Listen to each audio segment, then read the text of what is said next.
Ahora, ahí está. Ahí está abierto el micrófono. Muy bien, seguimos leyendo el Nuevo Testamento. Estamos en el Evangelio según San Juan. Leemos cada libro hasta terminarlo. Y así, obviamente, leeremos todo el Nuevo Testamento, que ya, si usted hace poco que está sintonizando los programas, ya hemos leído mucho, casi la mitad de del Nuevo Testamento. Y bueno, si no, igual están todas las grabaciones, aunque va a ir escuchando las más recientes, las que más se han hecho en estos días. Programa anterior habíamos terminado de leer San Juan, el Evangelio según San Juan, capítulo 5, verso, ya le digo, 19 al 26. San Juan, capítulo 5, verso 19 al 26. Y ahora vamos a continuar del verso 27 hasta el 35, porque es muy largo el capítulo. Esta es la parte que vamos a leer hoy. Y así empieza el texto. San Juan 5, 27 al 35. Y también le dio autoridad de hacer juicio por cuanto es el Hijo del Hombre. No os maravilléis de esto, porque vendrá hora cuando todos los que están en los sepulcros oirán su voz, y los que hicieron lo bueno saldrán a resurrección de vida, mas los que hicieron lo malo a resurrección de condenación. No puedo yo hacer nada por mí mismo, según oigo, así juzgo, y mi juicio es justo, porque no busco mi voluntad, sino la voluntad del que me envió, la del Padre. Si yo doy testimonio acerca de mí mismo, mi testimonio no es verdadero. Otro es el que da testimonio acerca de mí, y sé que el testimonio que da de mí es verdadero. Vosotros enviasteis mensajeros a Juan, y él dio testimonio de la verdad. Pero yo no recibo testimonio de hombre alguno. Mas digo esto para que vosotros seáis salvos. Él era antorcha que ardía y alumbraba, y vosotros quisisteis regocijaros por un tiempo en su luz. Voy a leer un versículo más. El 36. Mas yo tengo mayor testimonio que el de Juan, porque las obras que el Padre me dio para que cumpliese las mismas obras que yo hago dan testimonio de mí que el Padre me ha enviado. Muy bien. Ahora cuando retome el texto lo voy a retomar en el versículo anterior, en el 26, porque ahí empezaba otro texto y yo lo separé justamente en el programa anterior. Pero lo voy a retomar en el 26 para entender ya el 27 y seguir. Todo lo que estamos leyendo en este capítulo 5, la segunda parte del capítulo 5, la primera es un milagro que hace Cristo en el estanque de Betesda en Jerusalén, donde sana a un paralítico que hacía 38 años que estaba paralítico, en un lugar donde solo se sanaba uno cada tanto cuando un ángel descendía al agua del estanque y se movía el agua. El primero que descendía era sano, y los demás no, tenían que seguir esperando. Ese día Jesús pasó por ahí e hizo exactamente lo que hacía siempre, porque él era el que movía el agua cuando el ángel venía, mejor dicho, el ángel venía a mover el agua y Jesús era el que sanaba, ¿sí? Desde el cielo, por supuesto. Pero ahora estaba en carne y hueso el Señor ahí y volvió a hacer lo mismo. Sin mover el agua, sin llamar al ángel, el Jesús sanó a un paralítico en el estanque de Betesda. Los judíos se enteran, era un día de reposo, y se enojan con el que había sido sanado. El que había sido sanado no sabía que era Jesús el que le había sanado. Cuando lo vuelve a encontrar, mejor dicho, Jesús va al encuentro del enfermo que estaba sano y le advierte que no peque más para que no le venga ninguna cosa peor, porque ahora había sido sanado. Este hombre, que bueno, no muestra gratitud en ningún momento para con Cristo, va y le avisa a los judíos que ya estaban enojados con Cristo, porque Jesús ya había hecho en una fiesta de una Pascua muchas señales y prodigios, y por lo tanto ya buscaban cómo, los enemigos de Jesús buscaban cómo sacarlo de en medio de Jerusalén, por lo menos, para que no siguiera haciendo esos milagros, tampoco siguiera enseñando.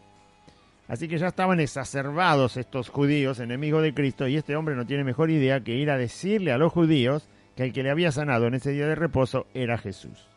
Esto pone más nerviosos y más enojados a estos judíos, que lo buscan a Cristo en medio de la ciudad y por lo tanto lo enfrentan diciéndole que en el día de reposo no se podía sanar porque se quebrantaba el día de reposo, y Jesús les responde que mi Padre hasta ahora trabaja y yo trabajo. Obviamente estaba diciendo que es igual a Dios y que hace lo mismo que hace su Padre. Y más se enojaron los judíos todavía y estaban tramando cómo matarlo, porque decía que Dios era su Padre, por lo tanto se estaba haciendo igual a Dios. Y también se enojaron porque quebrantaba el día de reposo, según ellos. Jesús no lo quebrantó nunca. Lo que pasa es que ellos no entendían bien la ley, la interpretaban a su antojo. Y ahí empieza Jesús a responderle a estos judíos, que fue desde el versículo 19 hasta el 26 que leímos en el programa anterior, donde Él se presenta exactamente como Dios, comparándose, no comparándose, sino haciéndose igual al Padre. Todo lo que el Padre tiene, Él lo tiene. Todo lo que el Padre hace, Él lo hace. El juicio se lo dio el Padre al Hijo, y el Padre tiene potestad de dar vida, el Hijo tiene potestad de dar vida. El Padre resucita muertos, Él resucita muertos, a los que Él quiere. Y bueno, todo eso hace Jesús delante de los que iban a ser más adelante, sus propios verdugos, los que le iban a llevar a la cruz. Y sigue hablando el Señor en el capítulo 5. Y es ahí donde retomamos el versículo 26 para seguir. Se está presentando como el Hijo de Dios y como Dios mismo, infaliblemente como Dios mismo, como su Padre, igual Él, y no solo igual en esencia, sino en lo que hace, en la voluntad, en el poder, en la decisión, en el juicio y en todas las cosas. Igual, no hace a menos su persona como Dios delante de la persona de su Padre. Y los judíos, se imagina cómo estaban, ¿no? Enojados, si se le pudiera ver la cara, ya estaban morados, no rojos de odio. Y Jesús sigue hablando. Y sigue expresando esta verdad. Vamos entonces. San Juan capítulo 5, verso 26. Porque como el Padre tiene vida en sí mismo, ¿quién tiene vida en sí mismo? El Padre. El Padre no es creado, sino que es Dios, siempre, eternamente fue Dios y eternamente será Dios. No tiene principio, no tiene fin, no es creado. Él tiene vida en sí mismo. No depende de nada, ni de nadie, ni de ninguna cosa, ni de ningún evento, ni tiempo, ni nada, de ninguna circunstancia, de ninguna cosa. No depende de nada Dios porque Él tiene vida en sí mismo. Entonces, porque el Padre, Él es el sustento de sí mismo, para que entiendan, ¿no? Nosotros no somos el sustento de nosotros mismos. Nosotros necesitamos comer, beber agua, que nos dé el rayo del sol, descanso, actividad, porque si no el cuerpo se degenera. Necesitamos un montón de cosas. Nosotros no dependemos de nosotros mismos, dependemos de toda la creación que Dios nos puso alrededor. Pero Dios Él es, para que se entienda, Él es el sustento de sí mismo, no necesita nada. Es Dios, vive en sí mismo, como dice ahí, tiene vida en sí mismo. Así también ha dado al Hijo el tener vida en sí mismo. ¿Se da cuenta que Jesús dice que es igual que el Padre?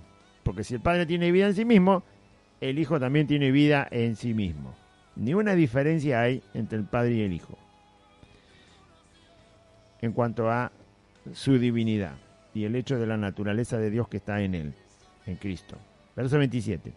Y también le ha dado autoridad el Padre al Hijo, dice, y también le dio autoridad de hacer juicio por cuanto es el Hijo del Hombre.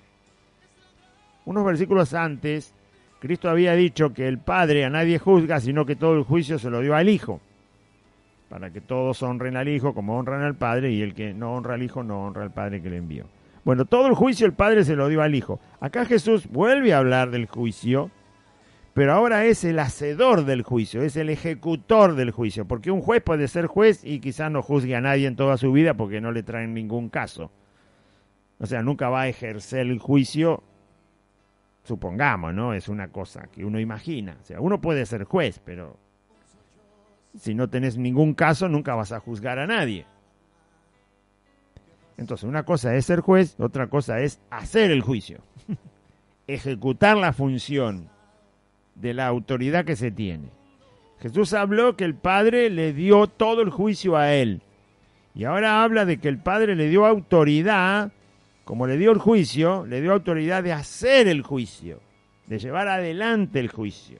Cristo es juez y tiene la autoridad de hacer el juicio conforme al juez que es, soberano juez. Y también le dio autoridad de hacer juicio. ¿Por qué? Dice Jesús. Porque es el Hijo del Hombre. ¿Quién juzgará a todo hombre? ¿Quién juzgará a cada uno de los individuos de la raza humana desde el primero hasta el último? ¿Quién juzgará a todo hombre? Jesucristo va a hacer ese juicio. Jesucristo es el que va a hacer ese juicio. Dios le dio la autoridad de hacer ese juicio porque Él es el Hijo del Hombre. Lo que quiere decir es que Jesús es Dios que se hizo hombre para salvar al hombre, para salvar a cualquiera que sea raza humana, individuo, varón o mujer. Él se hizo hombre para salvar al hombre, pero al mismo tiempo es Dios, se le dio el juicio y Él va a ejercer el juicio sobre todo ser humano, porque Él se hizo hombre. Siendo Dios, se hizo hombre y por lo tanto tiene el juicio en su mano para que todo hombre pase delante de Él y delante de su juicio. Él tiene la autoridad de hacer juicio a cada ser humano. Cuando llegue el momento, Él es el juez. Bien, así que esos que le estaban enfrentando, sus propios verdugos, que lo estaban escuchando y que lo odiaban, y si no lo mataron en ese momento porque estaban en público, si no lo hubieran, que varias veces lo quisieron matar, pero no era el día que Jesús tenía que morir, ni la forma tampoco. Así que ellos también van a pasar, le está diciendo que ellos también van a pasar un día delante de Cristo, siendo Él el juez soberano de cada individuo, de cada persona. En un tiempo futuro, ellos van a pasar delante del Señor, uno por uno, y Él los va a juzgar. Eso les está diciendo. De una manera indirecta, pero se los está diciendo. Directa e indirecta al mismo tiempo. Dice, todo hombre pasará por delante de Cristo. Cuando nosotros hablamos con la gente y tenemos que llevarle el Evangelio, tenemos que saber que toda persona va a pasar delante de la presencia del Hijo de Dios para ser juzgado por Él. Él es el que tiene la autoridad para hacer juicio a cada individuo. Aquí en el mundo quizás esos individuos serán grandes, poderosos, reconocidos, todo lo que usted quiera, lleno de dinero, no importa. Un día van a pasar delante del Señor y el Señor va a ser el juez de él. Y si esa persona no se arrepintió y no le entregó su vida a Cristo, ese día Cristo va a ser su juez. Y aquellos que se hayan arrepentido en esta tierra, humillado delante del Señor, y le hemos entregado nuestra vida a Cristo para que Él tenga misericordia de nosotros, Él también va a ser juez, pero va a juzgar nuestra vida como hijos de Dios en la tierra. Al resto va a juzgarlos como hombres que rechazaron a Cristo. El Señor también nos va a hacer pasar por un tribunal y también es Él el que decide como juez. Pero a nosotros nos pasa por un tribunal para que rindamos cuenta como hijos suyos en la tierra mientras vivimos en la fe en Jesús. Y a los otros nos pasará por un juicio directamente. Todo hombre y toda mujer pasará por un juicio delante de Cristo y Él decide. Él decide. Jesús decide. El Padre le dio toda la autoridad para hacer el juicio a cada hombre, a cada mujer. Por eso hoy es el día en que usted tiene que correr a los pies de Cristo. No os maravilléis de esto, dice, porque vendrá hora está hablando de que Él va a hacer el juicio, porque el Padre le dio la autoridad de hacer todo el juicio a todo ser humano. No os maravilléis de esto que Él le está contando. Porque, o mejor dicho, está revelando. Porque vendrá ahora cuando todos los que están en los sepulcros, ¿cuántos? 2, 3, 1.000.000, 5, 5.000 que eran de una iglesia, los otros que no son creyentes, ¿cuántos? ¿Cuántos? Todos. Porque vendrá ahora cuando todos los que están en los sepulcros oirán su voz. Se refiere a la voz del Hijo del Hombre, se refiere a la voz de Él, de Cristo, de Jesucristo de Nazaret. Él se está refiriendo, llegará una hora, llegará un momento donde todos los que estén en los sepulcros, quiere decir todos los muertos, todos los que hayan fallecido, todos, hijos de Dios, y los que rechazaron al Hijo de Dios, todos, absolutamente todos, oirán la voz de Jesucristo. ¿Y qué pasará cuando escuchen la voz de Jesucristo? Todos. ¿Conoce gente que ha fallecido? Bueno, ese también va a escuchar la voz de Jesucristo. Sus seres queridos que han partido escucharán la voz de Jesucristo. Todos los que perecen en guerras, en desastres naturales, de enfermedades, de mortandades, de pestes, de ACV, todos oirán la voz de Jesucristo. Todos. ¿Y qué pasará? Bien. Y los que hicieron lo bueno saldrán a resurrección de vida, mas los que hicieron lo malo a resurrección de condenación. Este texto está diciendo que solo la voz de Cristo, una voz de mando, como lo hizo con Lázaro, que lo llamó por el nombre, y le dijo, ven fuera, y Lázaro salió, después de que su cuerpo estaba ya en una descomposición avanzada, que no podía retener vida, ya había muerto, hacía 4 días que estaba en el sepulcro, pero Jesús lo llama por su nombre y le da una orden de que salga afuera de esa cueva, de esa tumba, y Lázaro resucita. Jesucristo es el que dará esa voz y los muertos, todos resucitarán. ¿Usted se imagina? No sé el tono de voz de Jesús, no sé la potencia de la voz de Jesús, pero Él es el que va a dar la orden, Él es el que va a hablar, Él es el que decide ese instante, ese día de la historia, y tiene la potencia de resucitar muertos solo haciendo que escuchen su voz. Todos los que hayan perecido, todos los que hayamos muerto,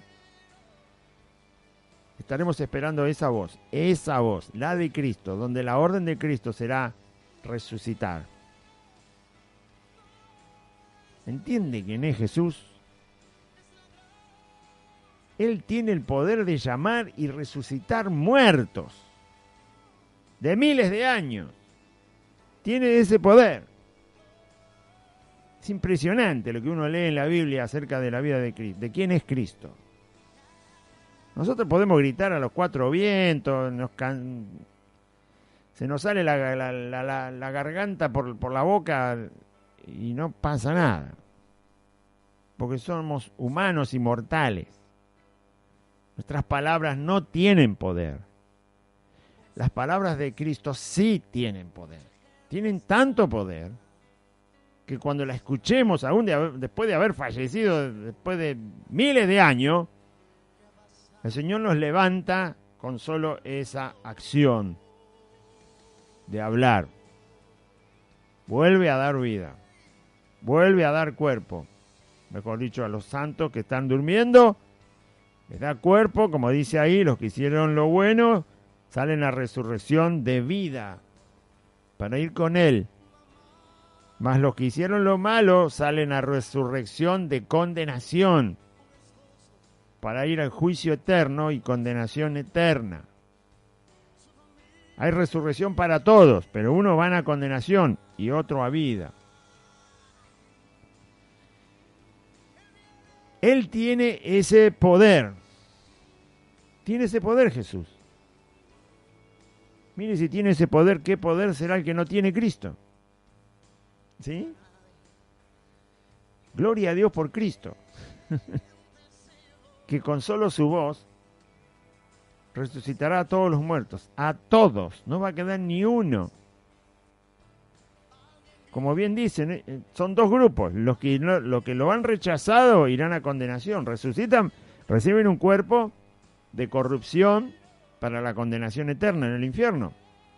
Pero los otros reciben un cuerpo de gloria. Sus hijos. Para la vida eterna en el cielo. Con el Señor y para reinar con el Señor. Pero de una sola vez el Señor resucita todo. ¡Qué poder! ¿Cuántos miles de millones de seres humanos que han pasado por esta tierra ya han partido? Y los que seguirán muriendo, y los que seguirán partiendo, los hijos del Señor para dormir en Cristo. ¡Qué impresionante! Con razón aquel romano le dijo: Señor, no hace falta que vayas a mi casa. Di la palabra y mi siervo sanará. Di la palabra y mi siervo sanará. ¡Qué poder! ¡Qué impresionante! Nosotros nos quedamos helados frente a la muerte. No podemos hacer nada más que llorar y hacer luto. Impotentes somos, no podemos hacer nada. A menos que el Señor nos mande a orar por un hermano que haya partido y por mandato del Señor orar para que el Señor lo traiga, como ha pasado en la Biblia. Pero en el mayor de los casos no podemos hacer nada. Absolutamente impotentes somos. Y el Señor resucita. Cuando escuchen la voz del Hijo de Dios, dice Jesús, todos los que estén en los sepulcros, todos los que hayan muerto, no importa dónde estén, resucitarán. ¡Qué día glorioso para los hijos de Dios!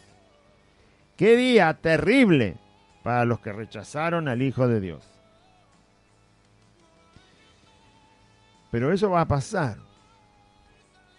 Nosotros los que hemos recibido a Cristo, creemos exactamente cada letra que está aquí escrita. El Señor hablará un día y todos resucitarán.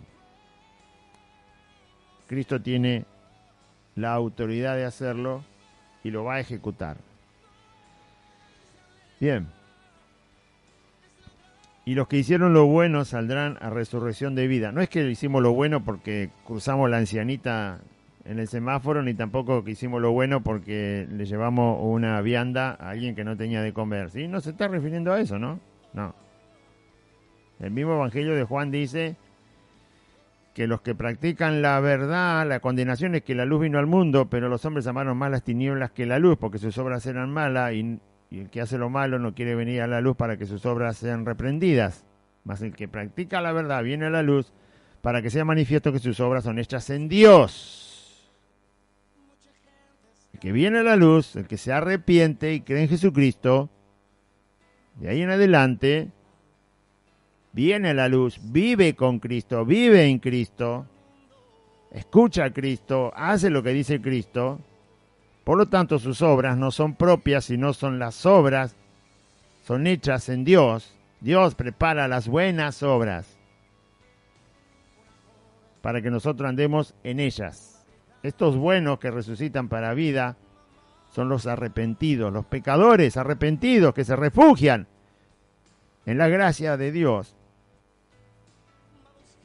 y creen en Jesucristo para ser salvos. Y caminamos en esas buenas obras que las preparó Dios, no las armamos nosotros. Dios.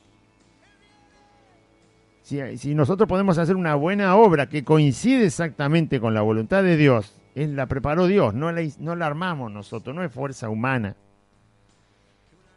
Pablo dice, todo lo que he hecho, lo he hecho por la gracia de Dios porque Cristo está en mí.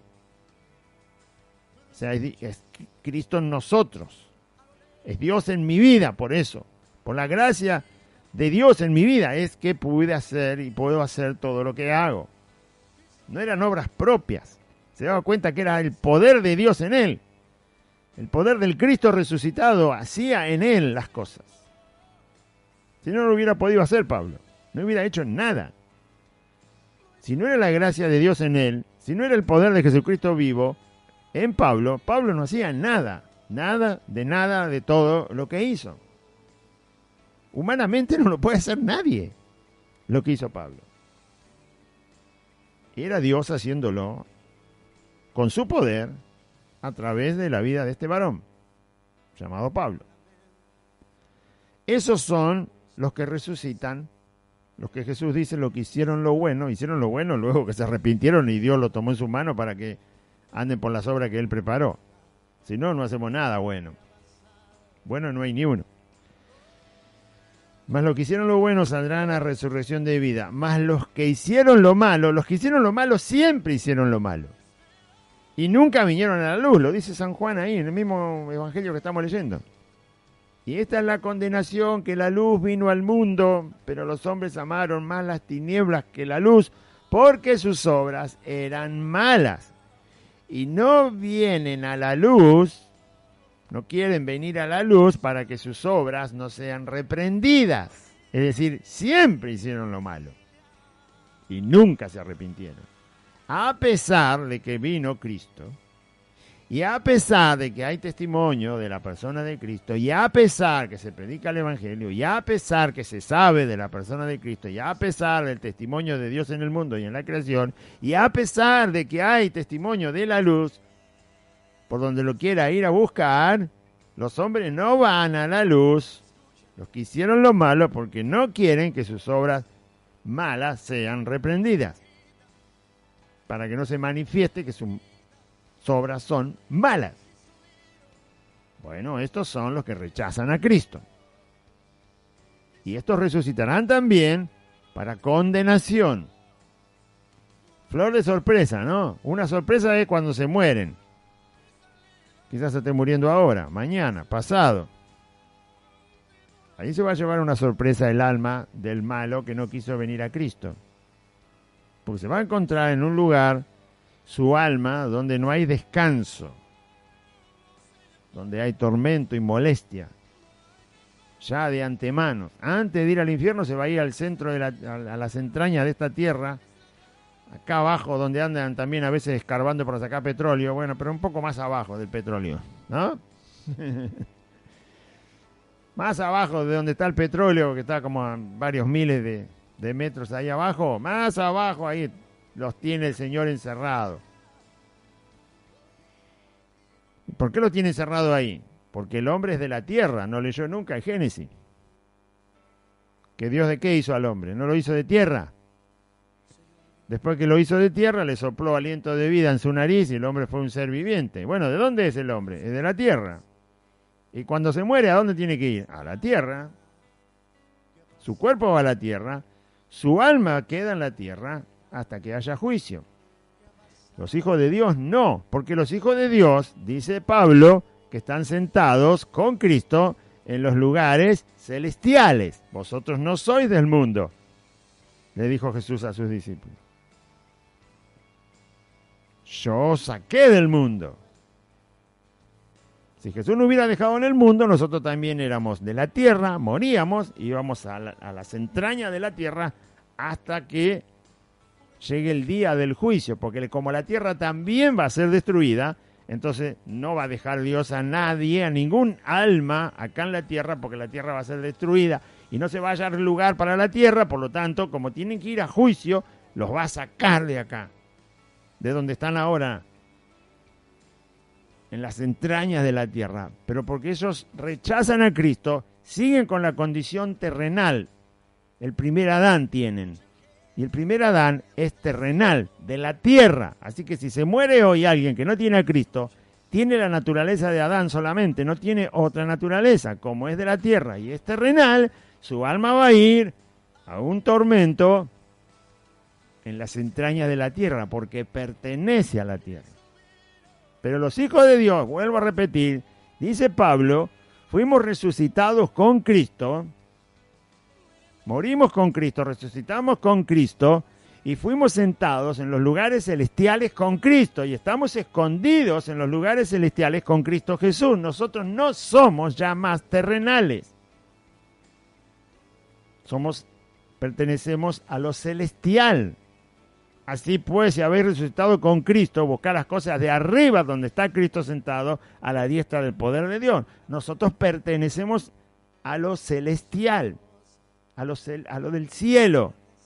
Por eso cuando muere un hijo de Dios hoy, no queda acá en el fondo de este planeta, donde están las almas que van a ir a la condenación eterna. No, el alma de un hijo de Dios va a la presencia de Cristo, en un lugar celestial, a un descanso en paz en la presencia de Cristo, a lo cual el Señor llama dormir. A una semiconciencia de descanso, pero que se percibe la paz y la presencia de Cristo. No queda en la tierra porque el Hijo de Dios tiene ahora la naturaleza del segundo Adán, que es del cielo, dice la Biblia. El segundo Adán es Cristo. Él es del cielo. Los que creímos en Cristo ahora tenemos la naturaleza del segundo Adán, que es del cielo. Nosotros morimos y somos del cielo, por lo tanto no nos deja el Señor nuestra alma en el fondo de esta tierra. No en el fondo, en las entrañas. ¿Sí? Para nosotros, buena noticia cuando nos vamos. Nunca más pisamos esta tierra. Hasta que el Señor nos venga como Rey soberano, no volvemos. Nuestra alma derechito al descanso con el Señor en su presencia. Pero no aquí, en el cielo, en algún lugar celestial que el Señor tiene para que esperemos la resurrección. Amén. Así que vuelvo a leer el versículo y seguimos.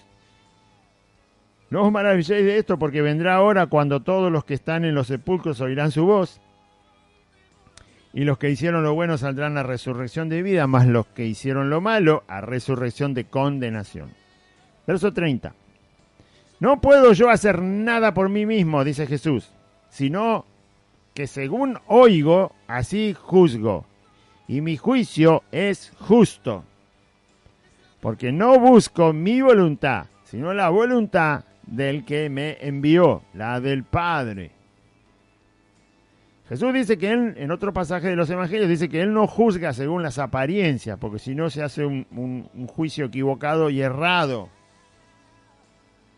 También dice que no juzga a él solo, sino juzga a él y el Padre.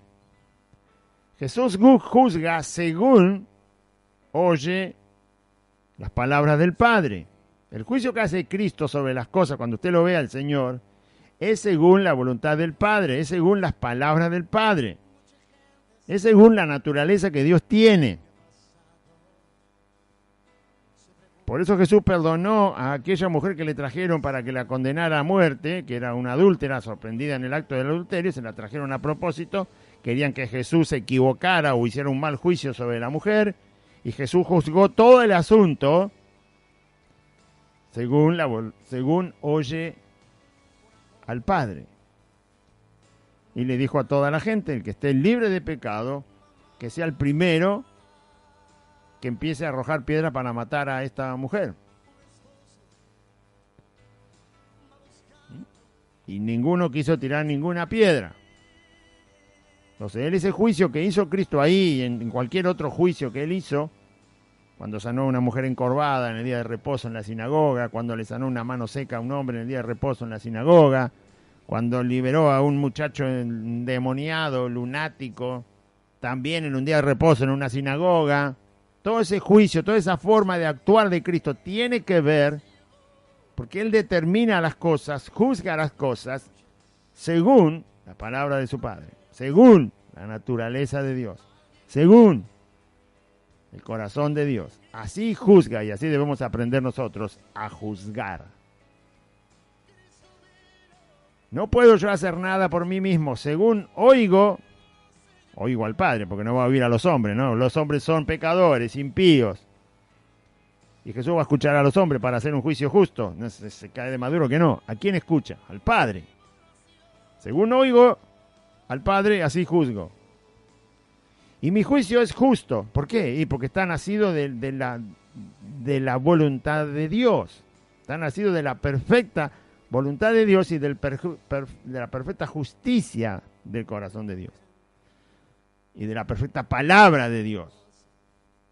Según oigo, así juzgo, y mi juicio es justo, porque yo no busco mi voluntad, dice Jesús, miren lo que dice, sino la voluntad del Padre que me envió. Busco la voluntad del que me envió, la del Padre. Cuando Jesús hace un juicio, cuando Jesús determina algo, cuando usted lo ve en los evangelios a Jesús hacer cosas, Él no está buscando hacer su voluntad, sino la voluntad del Padre que lo envió. ¿Cómo se puede vivir haciendo la voluntad de otro? Eso es lo que debemos aprender en el camino de Cristo. Que la voluntad del Señor, nosotros podemos vivir haciendo la voluntad de otro y no la nuestra. Es algo que nos cuesta aprender, pero ese es uno de los fines con los cuales Jesús nos dejó en el mundo.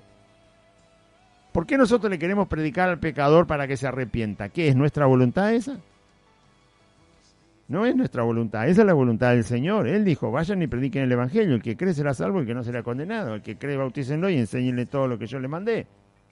Eso no es nuestra voluntad. Esa es la voluntad del Señor Jesús.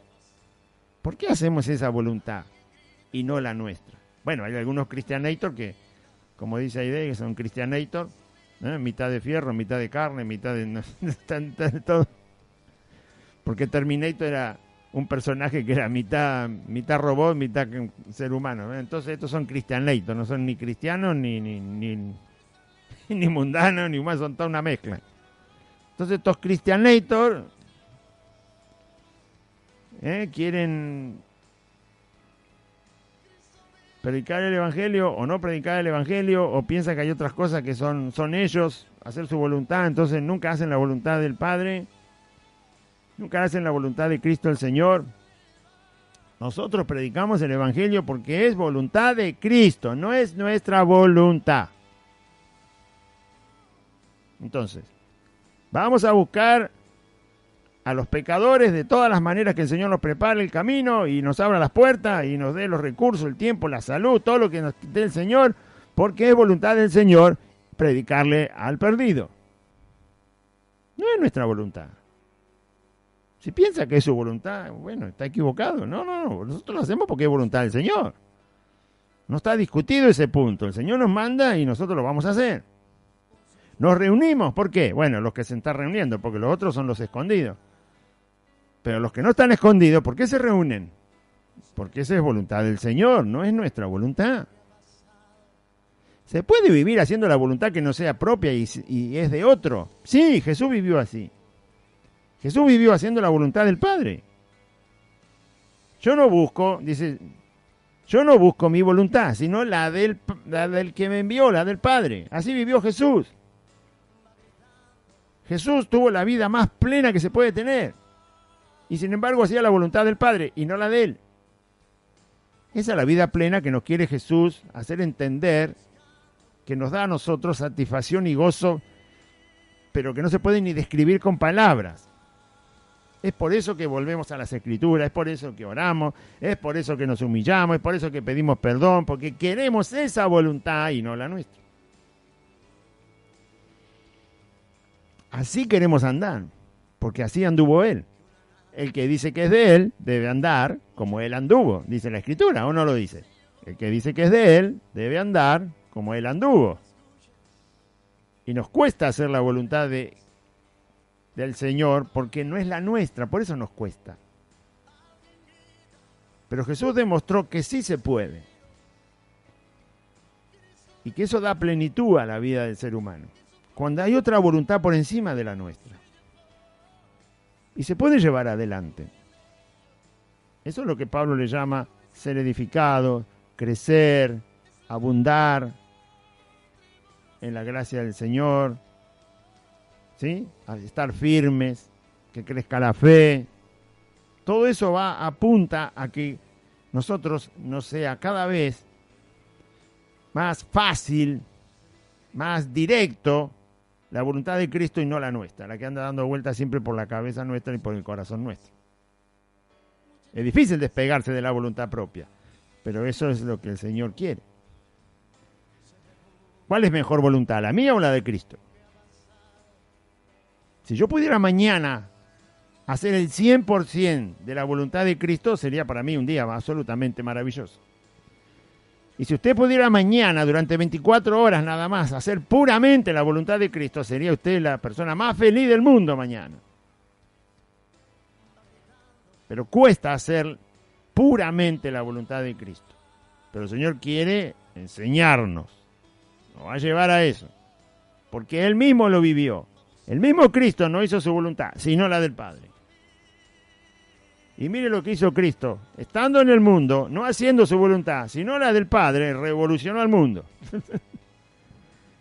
Revolucionó al mundo, llegó a los corazones de millones y millones y millones de pecadores que se arrepintieron y llegó a los corazones de todos, aunque no lo quieran reconocer, los que no se arrepienten, allí llegó también el Señor Jesús. Hoy estaban pasando, así muy breve, mientras estábamos hablando con Aide, bajamos el volumen del televisor, mientras hablábamos, y estaban pasando la historia de una persona, no voy a decir quién es, porque no hace falta, no vienen al caso. Una persona muy famosa que falleció hace tiempo. Y mientras pasaban las imágenes, que no tenía el sonido porque lo bajamos, mientras hablábamos, yo giré la cabeza porque el televisor estaba atrás mío, y vi que esta persona, estaban pasando escenas de cuando estaba vivo, esta persona tenía una chaqueta, una campera, esas. Y atrás, una persona muy famosa, y de mucho dinero, pero murió joven. Cantante. Entonces, se ve en la chaqueta que tiene un dibujo, ¿no? Y yo creo que cuando uno se compra una ropa que tiene un dibujo, si es una ropa que no tiene nada, que es lisa, bueno, listo, me la compro, me la pongo. Pero si a mí me quieren ofrecer una ropa que tiene un dibujo, que tiene una señal, que tiene algo, obviamente yo primero analizo lo que tiene y si no va de acuerdo a la fe que tenemos en el Señor, no me lo pongo, no lo compro ni lo quiero. Ya sea un zapato, un pantalón, una remera, lo que sea.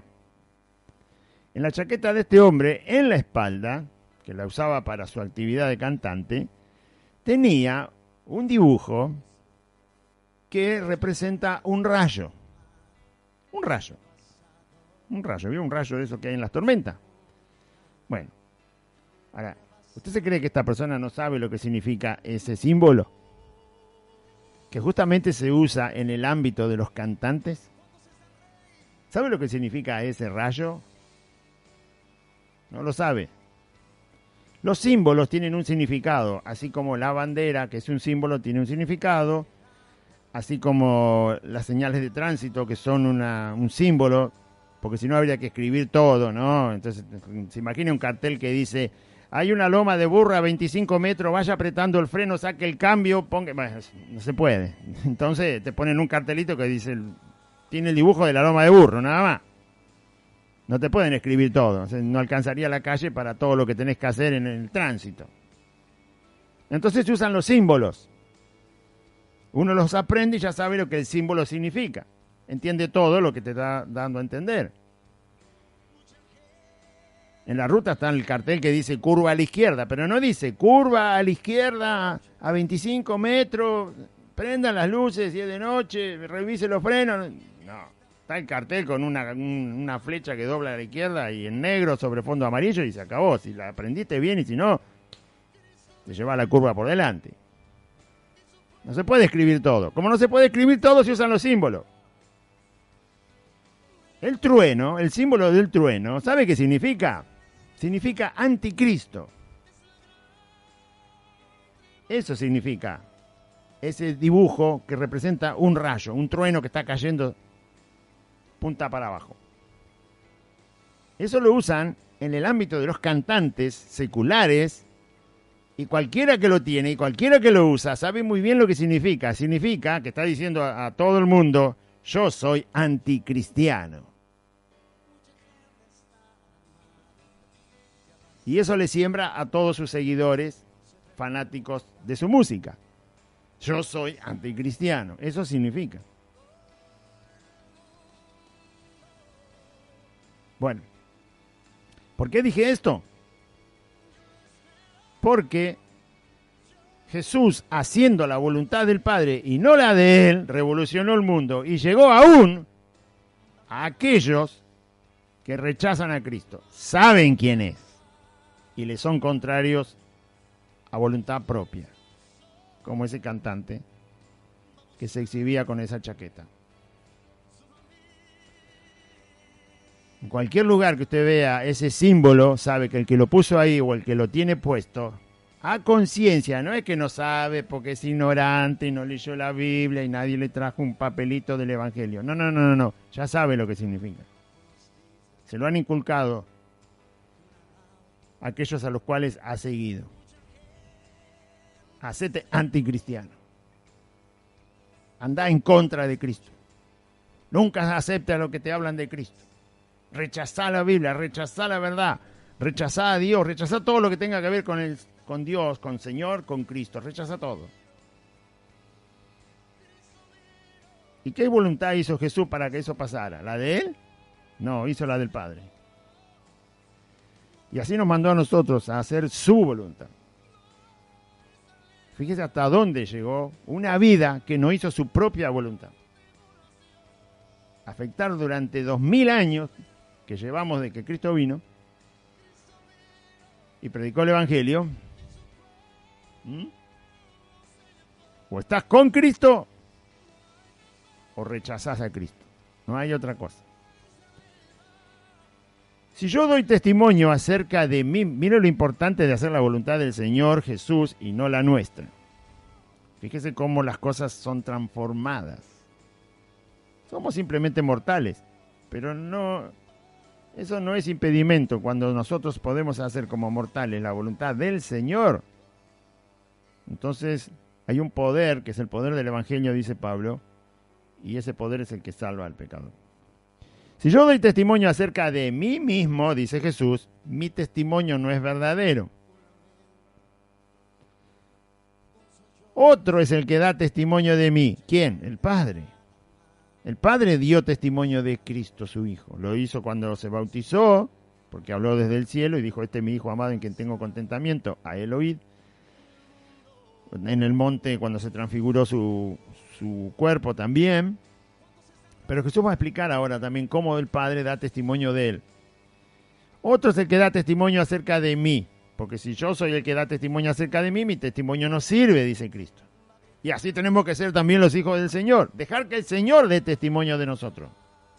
Y no nosotros de nosotros mismos. No hablo del testimonio de conversión o el testimonio de una sanidad. No.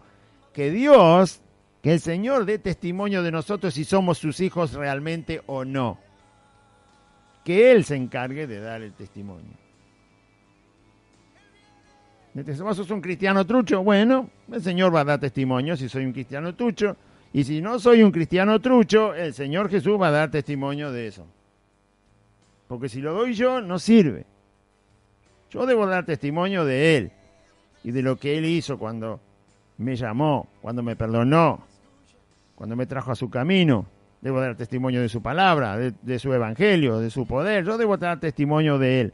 Pero testimonio de mí que lo dé el Señor. Si soy hijo suyo o si no soy hijo suyo. Que lo dé el Señor. ¿Cuál es el problema? Bien. Entonces, porque algunos se arman el testimonio propio para mostrar que son hijos de Dios. Bueno, ya sabe las cosas que hacen, lo que hacían los fariseos, todos hipócritas. Algunos hasta llegó a decir que hizo todo bien desde el día que se convirtió. ¡Qué soberbia, Dios mío! Que representó a Jesús bien. Eso no se puede decir, porque el único que representa a Jesús en esta tierra es el Espíritu Santo. Y por supuesto que lo hace a la perfección. El Espíritu Santo representa a Cristo. Él es el representante de Cristo. Ningún hombre. Nosotros somos embajadores de Cristo, que no es lo mismo. En el lenguaje bíblico no es lo mismo un embajador que aquel que representa en persona a Cristo. Nosotros no representamos a Cristo en persona. Nosotros somos enviados como el embajador. Se te manda para que hables de Él. No lo representamos a Cristo nosotros. ¿A dónde dice la Biblia que nosotros representamos a Cristo? Que estamos puestos nosotros en el lugar de Cristo. No. Pero este dice que representó a Cristo desde el día que se convirtió. Bien. Qué soberbia. Qué ignorancia. Así que de 40 años que lleva en el camino no se equivocó nunca, según él. Porque decir eso quiere decir que representaste a Cristo, soy igual que Cristo, más o menos. Igual que Cristo es el Espíritu Santo. Él no solo representa a Cristo en persona, sino que glorifica a Cristo. Es el Espíritu Santo el que le da, hace que reciba gloria a Jesucristo en la tierra. Qué soberbia la gente que puede decir esas cosas con su boca. Si yo doy testimonio acerca de mí mismo, mi testimonio no es verdadero. Hay que aprender del Señor. Otro es el que da testimonio acerca de mí, dice Cristo, y sé que el testimonio que da de mí es verdadero. Se refiere al Padre que da testimonio de él. Vosotros enviasteis mensajeros a Juan, el Bautista, y él dio testimonio de la verdad del Mesías, de la verdad de que él era el Hijo de Dios, de la verdad de que él era el Cordero de Dios que quita el pecado del mundo. Él dio testimonio de la verdad, pero no testimonio directo del Hijo de Dios. No describió toda su persona, no describió su deidad. Él dijo, este es el Mesías, este es el Cristo, este es el Hijo de Dios. Esto es lo que Dios prometió que iba a venir, es Él. Pero Juan no estaba capacitado para dar toda la descripción del ser de Cristo. Eso lo mostró el Padre. Él dio el testimonio de la verdad, es decir, de todo aquello que Dios había prometido y que se estaba cumpliendo exactamente cuando Jesús apareció. Sí dijo que era el Hijo de Dios, sí dijo que era el Mesías, sí dijo que era el Cordero de Dios que quita el pecado del mundo. Pero yo no recibo testimonio de hombre alguno. Mas digo esto para que vosotros seáis salvos. ¿Por qué dice eso Jesús? No es que yo necesito el testimonio de Juan para que se sepa quién soy específicamente. Pero Juan sí dio testimonio de la verdad, de las profecías de Dios acerca de mi persona. Juan las señaló. Y aunque yo no necesito testimonio de hombre, lo digo para que ustedes sean salvos. ¿Por qué les dice para que ustedes sean salvos? Porque Juan anticipó que Jesús era el Hijo de Dios. Si ustedes le hubieran creído a Juan, si ustedes le creen a Juan lo que le escucharon decir a Juan el Bautista, si ustedes le creen a Juan el Bautista, que todavía estaba vivo, entonces ustedes se acercan a ser salvos. Escuchen a Juan testificar acerca de la verdad, de que ¿por qué él dijo que soy el Cordero de Dios? ¿Por qué él, que quita el pecado del mundo? ¿Por qué él dijo que yo soy el Hijo de Dios? ¿Por qué él dice esas cosas? Vayan y escuchen a Juan el Bautista, reciban el testimonio de la verdad y entonces ustedes estarán a punto de entrar al reino de los cielos. Digo esto para que sean salvos. ¿Quién testificó de Cristo? El Padre testificó de Cristo. El testimonio del Padre que testificó acerca de su Hijo Jesucristo, no es exactamente el que Juan testificó. Juan testificó una parte, dio una antorcha, como dice él, era una pequeña luz que alumbró cuando Cristo apareció. Pero el verdadero testimonio completo, firme, absoluto, indudable, del cual no había dudas y no se podía dudar, de que Jesús era el Hijo de Dios, ese testimonio lo dio el Padre mientras Jesús anduvo en la tierra. Y ese testimonio que el Padre dio de su Hijo mientras anduvo en la tierra es verdadero, es decir, nadie lo puede negar. Lo niega el que no quiere venir a Cristo, por supuesto. Pero porque lo niegue no quiere decir que no sea verdadero.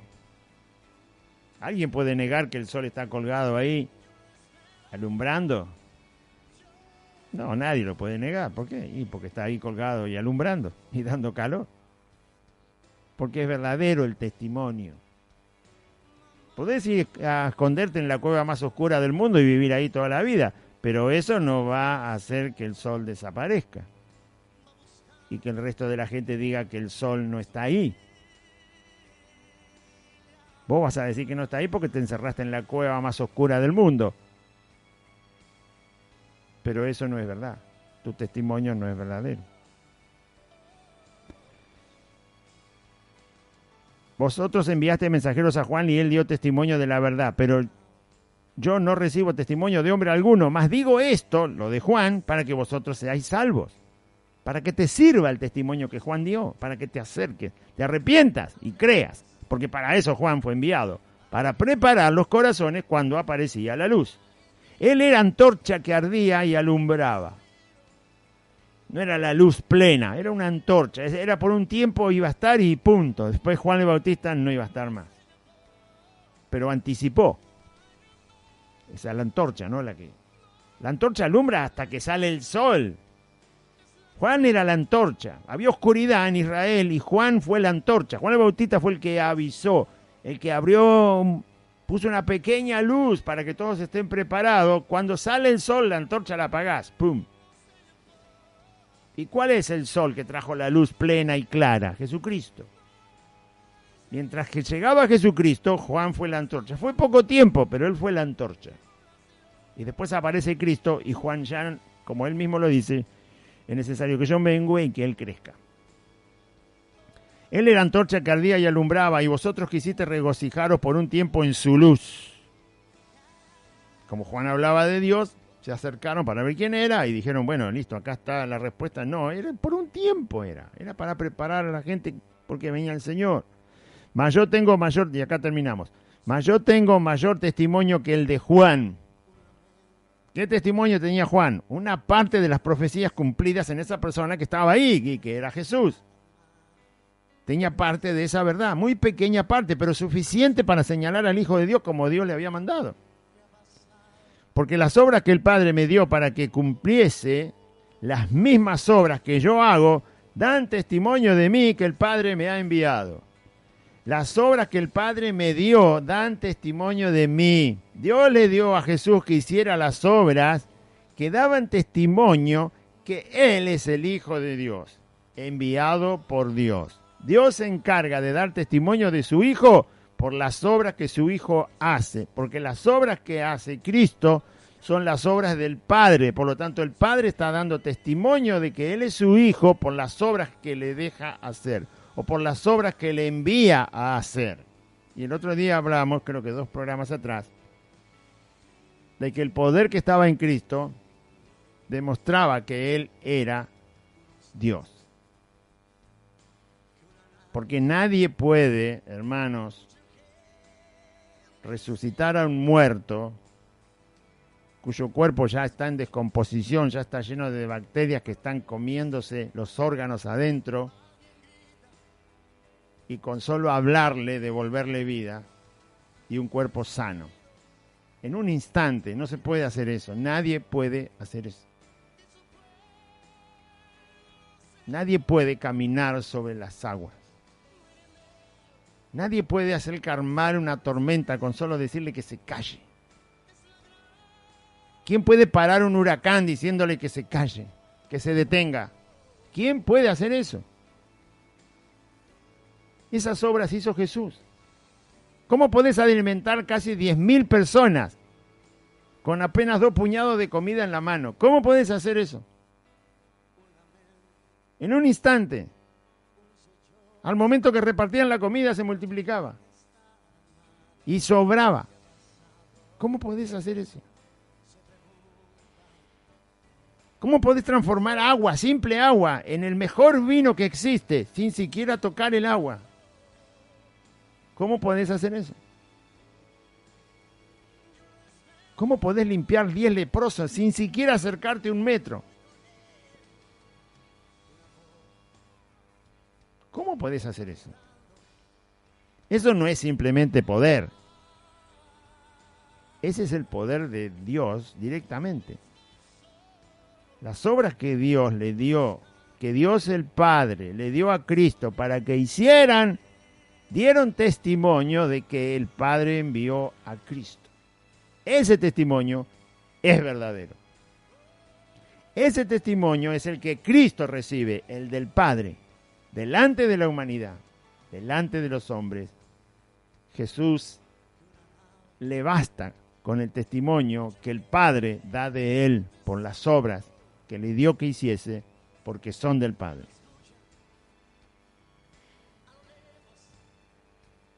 Dejemos que el Señor dé testimonio de nosotros, por lo que nos mande a hacer. Si hacemos la voluntad del Señor, entonces eso estará dando testimonio. Dios mismo, el Señor mismo estará dando testimonio de si somos sus hijos. Si atendemos a su voluntad. No los hombres. Los hijos del Señor no necesitamos que los hombres den testimonio de nosotros. No necesito que alguien me diga, Claudio es un sinvergüenza, no es un hijo de Dios. O que por el otro lado venga alguien y diga, Claudio sí, no es un hijo de Dios. No necesito ninguno de los dos testimonios. Y usted, si es un hijo de Dios, tampoco necesita ninguno de los dos testimonios, porque Pablo lo enseña, por mala fama, por mala fama, por buen nombre, por mal nombre, yo predico el Evangelio. El Señor era el testigo de él, de Pablo. No era un sinvergüenza, no es que decía, ¿qué me importa lo que hago? Si total... No es esa la conclusión. Él dice, los hombres me hacen mala fama, pero yo tengo que obedecer a Cristo y llevar su Evangelio. Y en eso me ocupo. No que la mala fama me detenga. Y si tengo buena fama, eso tampoco me detiene. Yo tengo que hacer lo que Cristo me manda a hacer.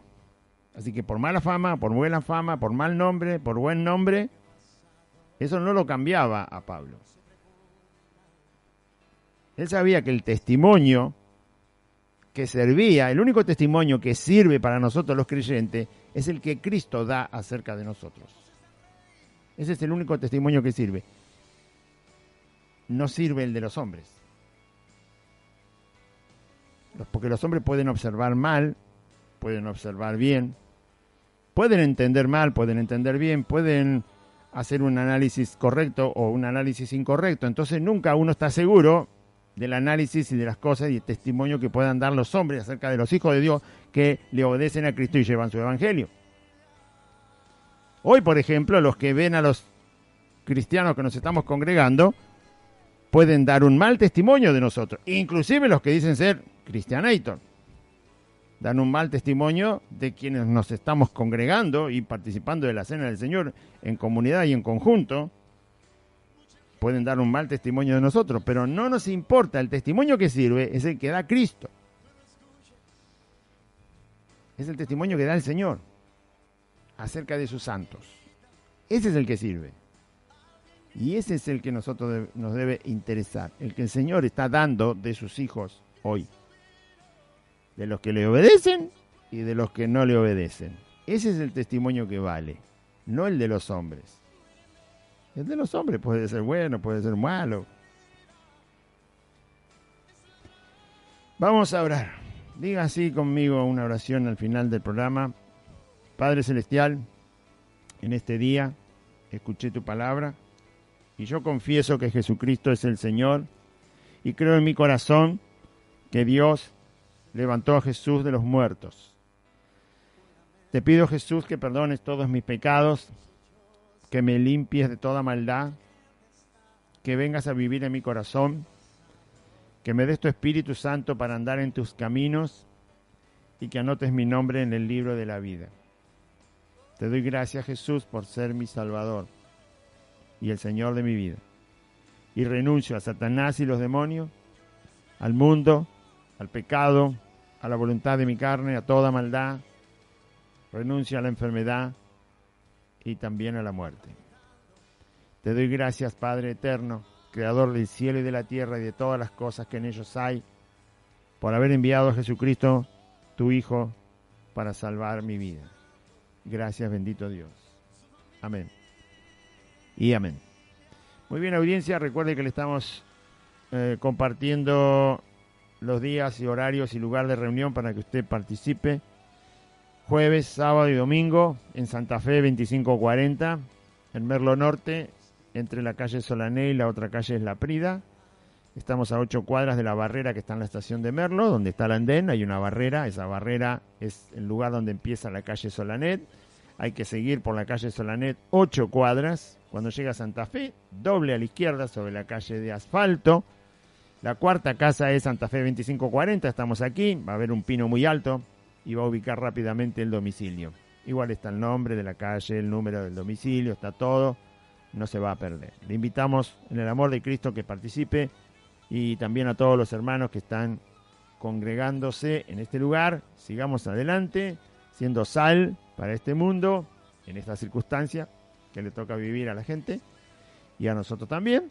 Debemos ser sal, debemos ser luz, pero sal de verdad y luz de verdad. La luz que está escondida no alumbra, dijo Jesús, y la sal que pierde el sabor, es decir, que es igual que cualquier otra cosa, no sirve, ¿sí? La sal es justamente diferente y tiene una reacción frente a las demás cosas. En cualquier lugar que usted ponga sal, la cosa reacciona. La pone arriba de un papel y reacciona. La pone arriba de un alimento y reacciona. La pone arriba de un metal y reacciona. La pone en el agua y reacciona. La ponga donde la ponga en la tierra, reacciona. La pone arriba de un césped verde y la sal tiene una reacción. En cualquier lugar que usted ponga sal, la sal genera una reacción. Bueno, nosotros somos los que generamos una reacción, un acto que tiene que ver con el reino del Señor. Por eso nos estamos congregando y por eso vamos a participar de la Cena del Señor este jueves, este sábado y este domingo. Para la gloria de Cristo que vive y reina por todos los siglos, a Él sea toda la gloria. Dios le bendiga, audiencia. Confíe en Cristo.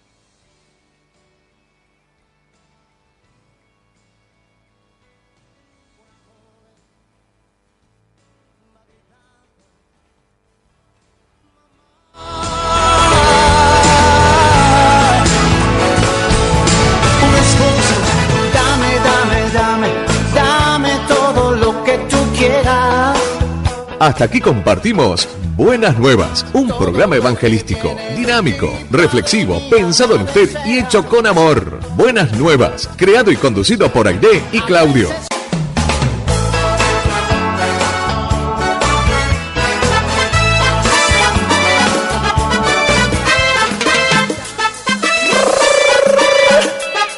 ¡Ay! ¡Alma te alaba, Señor!